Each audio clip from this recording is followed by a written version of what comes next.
Call Allah Yahweh Bahashem, Yahweh Shai, Bahashem Makar double honors to the apostles and elders of Great Millstone who rule well. Shalom to the hopeful elect. And much respect to the brothers pushing this word to four corners of the globe, man.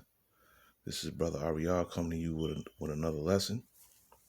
And this lesson is about pretty much about famine and the Esau trying to be like the Most High, and him not having any fear of the Most High. And this little quick video is speaking on them trying to turn plastic into food, man, trying to turn plastic into protein, man. And that's what these wicked scientists are trying to do now, which proves that famine is coming, man. They know food is running out, all these brush fires, all of these storms that the Most High is creating is destroying the crops, man, destroying the food, man. So, Esau is trying to create something in his lab, man, in his lab of madness. And they trying to turn plastic into food, man. This is what they doing, man. This is what they're resorting to. So I'm going to play this quick video. It's like 2 minutes long. And then I'm going to go into some scriptures, and that's going to be the lesson. And Lord willing, it's edifying, man. I'm going to stop babbling and just play this video. You've heard of plant-based protein powder, but what if the next alternative was made out of plastic? There's new research that could make it a reality. All right, Stacey Delcat talked to a scientist about the process that could help fight hunger and pollution. Food shortages are worsening around the world, and the plastic pollution crisis continues to intensify. What if there was one solution to both of these problems? A Michigan scientist thinks there could be. What we're trying to do is to use microbes to take plastic and other inedible plant material and turn that into something that's nutritious. The idea is to turn components of plastic.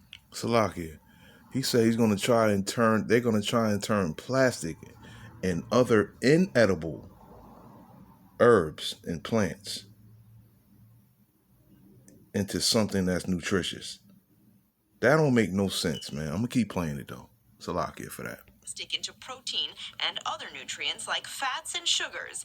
If that sounds kind of gross to you, well, I don't want to eat plastic either. What we're trying to do is to take that plastic and turn it into something completely different. Steve Techman, an environmental microbiologist and an associate professor at Michigan Technological University, and his colleagues were just honored with a more than $1 million Future Insight Prize from a German company that will allow them to delve deep. Now, how are they going to turn plastics into something that's nutritious for you when plastics are filled with chemicals, man? You see the madness of this man. Into their research. Techman says their process works by using microbes to break down the plastic completely. In the end, all we're left with are microbial cells. And those cells are made up of a lot of the same things in the food that we eat: proteins, lipids, sugars, and vitamins. Techman says the resulting cells, once dried out, are a powder resembling brown sugar. And he says the full conversion takes just about a day. Which I think is pretty exciting, because plastics in the environment can take years to break down. And so the fact that we can break plastics down in a day is pretty cool, I think. It'll likely be a few years at least before turning plastic into protein or other food becomes a reality. And even when it does, the scientists say they envision that the end product is going to be used for something more like emergency food rations than something you would find on the grocery store shelves. In Manhattan, I'm Stacey Delcat, Fox 5 News. Yeah, so you just saw that video there, man. And that's complete madness, man. They trying to turn plastic into food, man. That just shows you where we headed, man. What's going on around you, man. It shows you, what this man is about. Mad scientist, man, trying to play the Most High, trying to be the Most High, man. This is 2 Corinthians 2:11. Lest Satan should get an advantage of us, for we are not ignorant of his devices, man. Okay, and in these last days, man, you got to walk circumspectly, man. You got to look around. You got to watch what's going on around you, man. Be not ignorant of any matter, whether it be great or small, man. You know? So in these last days, man, you got to use wisdom, man. You know, you can't be ignorant to anything. All right? I'm going to go into 2nd Ezra 16, and I'm going to read 63 through 65, man.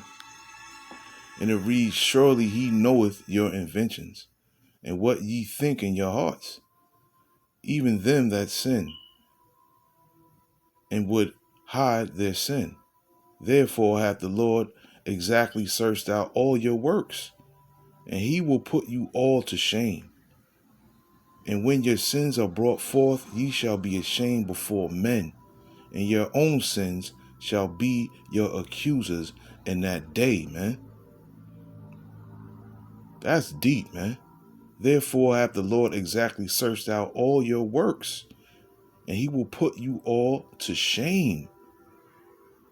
And your sins are brought forth, ye shall be ashamed before men, and your own sins shall be your accusers in that day, man. You know, and Esau's got it coming to him, man. Sheesh. Verse 65 is deep, man. And your own sins shall be your accusers in that day, man. You know, Esau's out here doing a lot of wickedness, man. A lot of wickedness behind the scenes, and a lot of wickedness behind in front of your eyes, man, right in front of your face. You know? And he's trying to be the Most High, man. You know, you see him going up, trying to go up into the heavens. You know, you see him trying to search everything, you know, around the earth, man. You know, and that's pursuant to what's that, Jeremiah 31 and 37. You know, when it talks, you know, talks about you know, Esau searching out the heavens and you know, under the seas and in the clefts of the rocks. You know, but that's another lesson there. Matter of fact, I already did a lesson on it. I'll probably do another one. But yeah, man, Esau is trying to be like the Most High, man.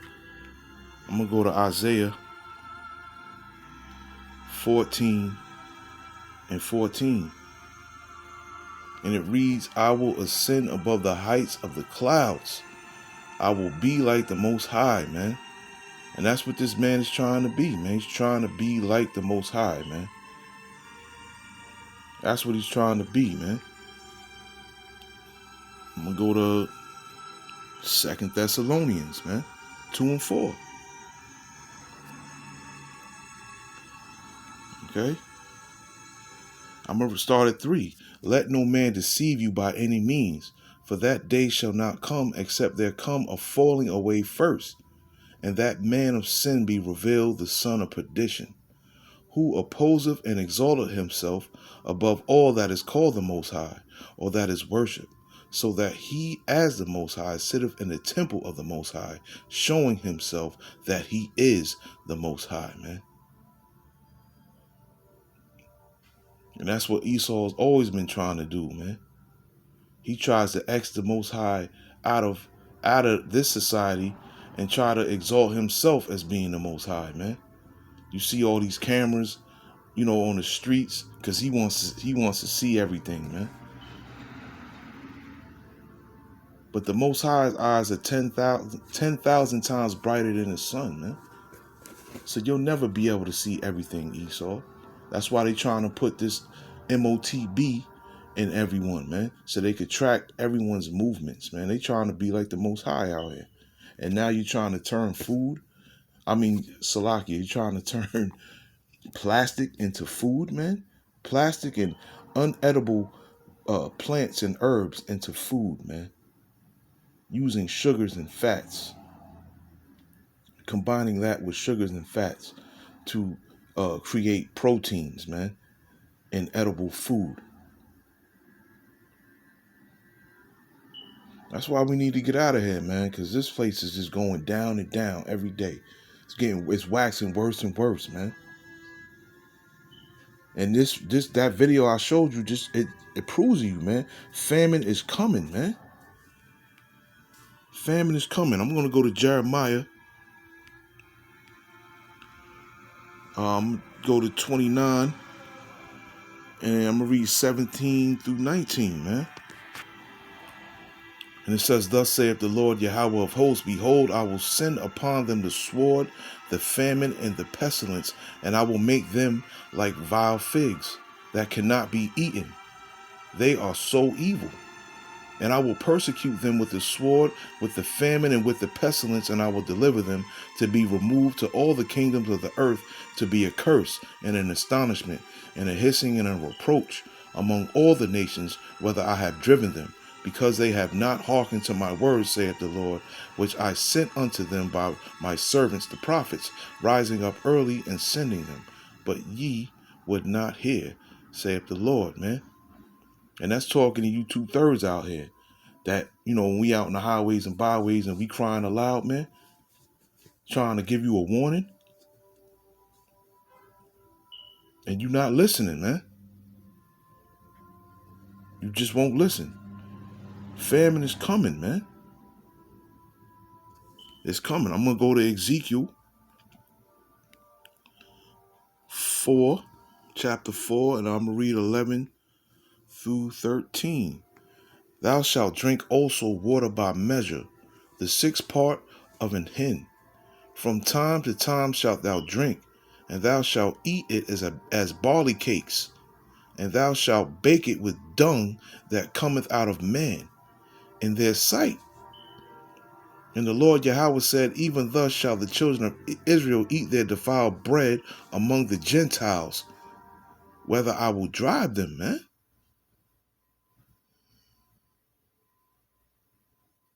You hear that? And thou shalt eat it as barley cakes, and thou shalt bake it with dung that cometh out of man. Man, people gonna be out here eating doo-doo, man. They gonna be eating, I don't even want to curse, man. I'm trying to wash my mouth, man, but you know the S word I was about to come out with.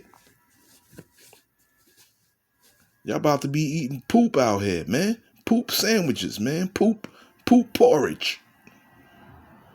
It's gonna be crazy out here, man. I'm gonna go to Luke 4:25, man. But I tell you of truth, many widows were in Israel in the days of Elias, when the heaven was shut up 3 years and 6 months, when great famine was throughout all the land, man. And you see there's a lot of rain and a lot of rain now, but in them days the Most High shut up the earth, man. Shut up the heavens and the earth, and there was no rain, man. You don't think that's gonna come back? There's nothing new under the sun, man. But see, all this extensive rain is destroying the crops as well, man. Because too much water for crops will kill them as well, man. Famine is coming, man. Famine is coming, man. I'm gonna go to I'm gonna go to the book of Sirach, chapter 40. And I'm gonna read verses 7 through 10. When all is safe, he awaketh, and marveleth that the fear was nothing. Such things happen unto all flesh, both man and beast, and that is sevenfold more upon sinners. Death and bloodshed, strife and sword, calamities, famine, tribulation, and the scourge. These things are created for the wicked, and for their sakes came the flood, man. And all these things are created for the wicked, man.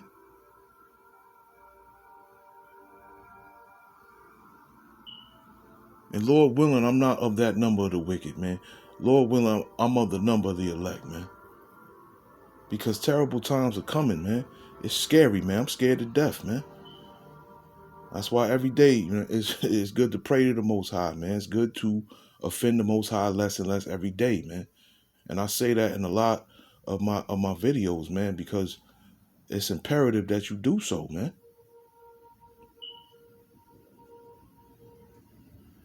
There's going to be people out here eating their own children, man, eating their own flesh because of hunger. Those are terrible things, man. Those are things that happen, you know, those are things that happened, back in the days, man. And them things are going to come back on the earth, man. Those things are going to come back on the earth, man. All right? So you got to have fear of the Most High, man. The fear of the Most High is the beginning of wisdom, man. It's the beginning of wisdom, knowledge, and understanding. If you don't have no fear of the Most High, man, shit, you through. You through, man. I'm going to go. This is my last precept I'm going to bring out. This is Romans chapter 3 and verse 13. And I'm going to read 13 through 18, man. Their throat is an open sepulchre, which their tongues they have used deceit. With their tongues they have used deceit. Salakia, the poison of apes is under their lips, whose mouth is full of cursing and bitterness. Their feet are swift to shed blood. Destruction and misery are in their ways. In the way of peace they have they not known. There is no fear of the Most High before their eyes, man. There is no fear of the Most High before their eyes. And of course, that's speaking about Esau, man. But it's talking about them wicked 2/3 too, man. Destruction and misery are in their ways. In the way of peace have they not known. There is no fear of the Most High before their eyes, man. No fear. So when Esau comes in like a flood, man, there's not going to be any fear, man. There's not going to be any mercy. Perilous times are coming, man. And it's time to prepare your mind, man, and your spirit and your faith in the Most High, man. Because he's the only one that's going to save you, man. When shit hits the fan. Lord willing, this lesson was edifying, man. This is Brother Ariyah. Shalom.